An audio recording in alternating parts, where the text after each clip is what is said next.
Now we will discuss with the help of Gauss's divergence theorem Eulerian form of equation of continuity. Now to start Eulerian form of equation of continuity,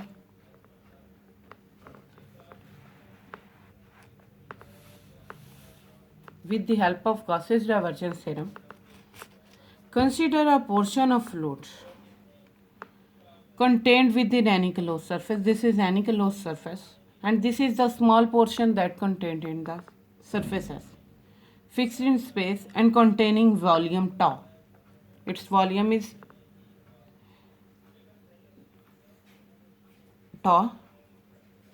Then mass of fluid within the surface is equal to, as mass of the surface is equal to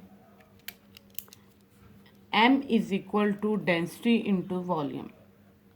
We know mass is the product of density into volume, where density is the rho, and for this small surface volume is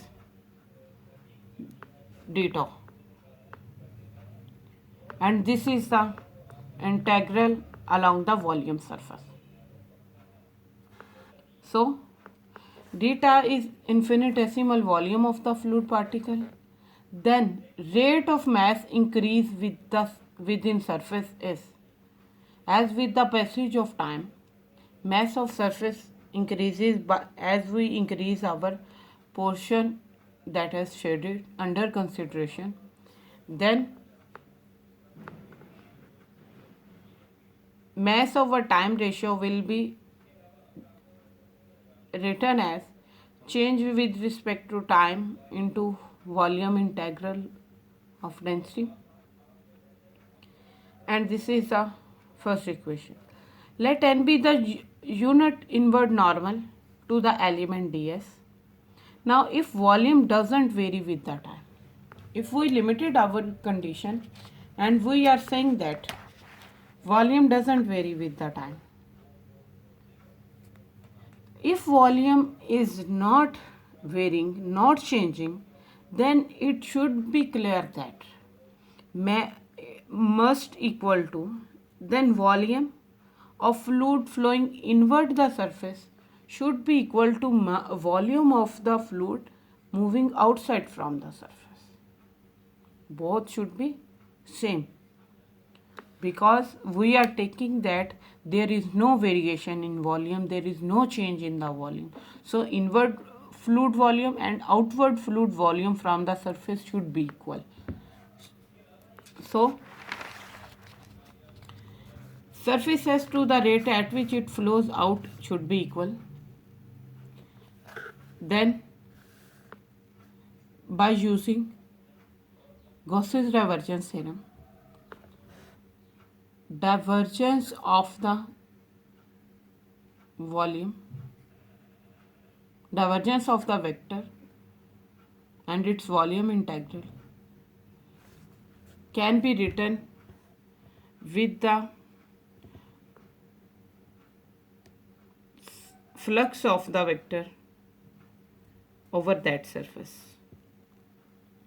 This is the Gauss's divergence theorem, and negative sign will be introduced if when normal vector is appeared inward drawn. If normal vector is in outward direction, then it is positive. If normal vector of the fluid is in inward direction, then it will be with the negative sign. So we can write volume integral with divergence in this form. This result hold for any arbitrary volume, as this is for the any arbitrary volume, so its integration sign will be vanish. This is the integral sign and it will be the vanish. This is called equation of continuity for compressible fluid. This is equation of continuity for compressible fluid because it involves density. and it is compressible, so there will be variation in density.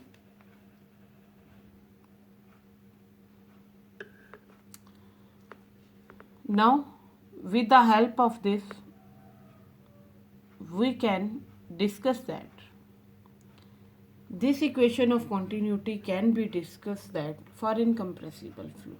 When there is incompressible fluid, then change of density with respect to time will be zero, and our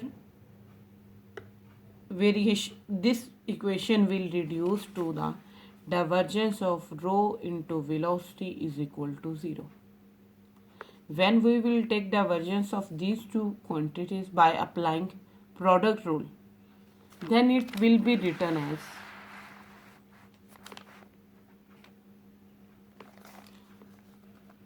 first, as it is apply divergence of second function, as one quantity is scalar and second is the vector, so divergence will be of vector field, but gradient will be of scalar field. So when it will be applied to the scalar field, it will be written in term of gradient. For vector, it will be written in divergence. For scalar function, it is written in gradient form. But rho is a constant, therefore there will be no change in velocity, and this term will be zero. So our remaining term will be density into divergence of Q is equal to 0. Density of fluid can never be equal to 0. So here we get that the second term divergence of Q is equal to 0. And this is the equation of continuity for incompressible fluid that we use for. This formula, this equation is necessary that we use to prove that either fluid motion is possible or not. If velocity components are given, and we have to check that either fluid motion is possible or not, we have to check that its divergence should be equal to 0, mean del dot q is equal to 0. If it is 0, then we said that equation of continuity for incompressible fluid is satisfied and fluid motion is possible.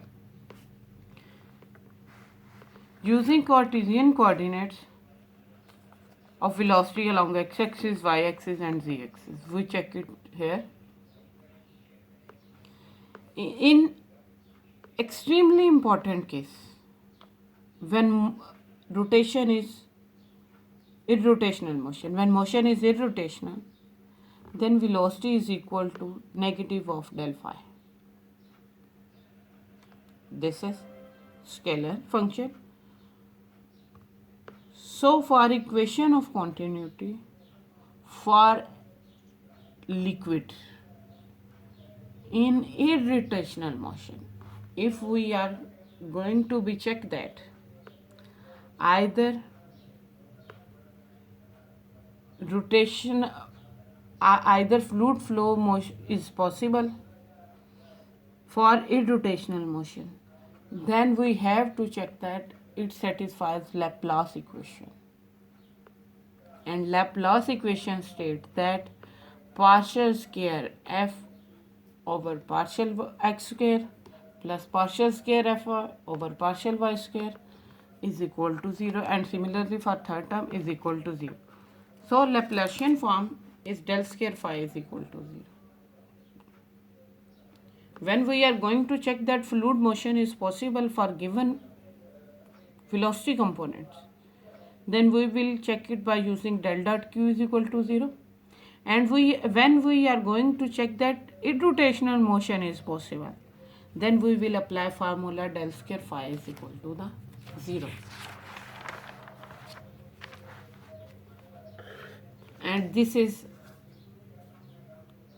del square phi formula, that is the Laplacian equation, and phi is any harmonic function.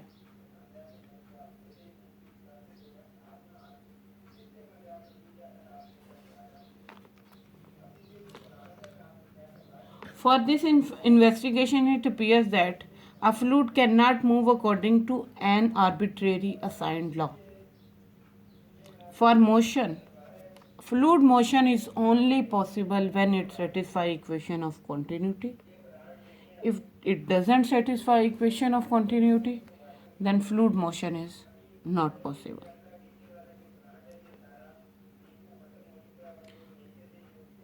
And it is also clear that irrotational motion of fluid is possible if it satisfies Laplace equation. And that's 2 points that we have discussed from Eulerian form of equation of continuity. Eulerian form of equation of continuity is for compressible fluid.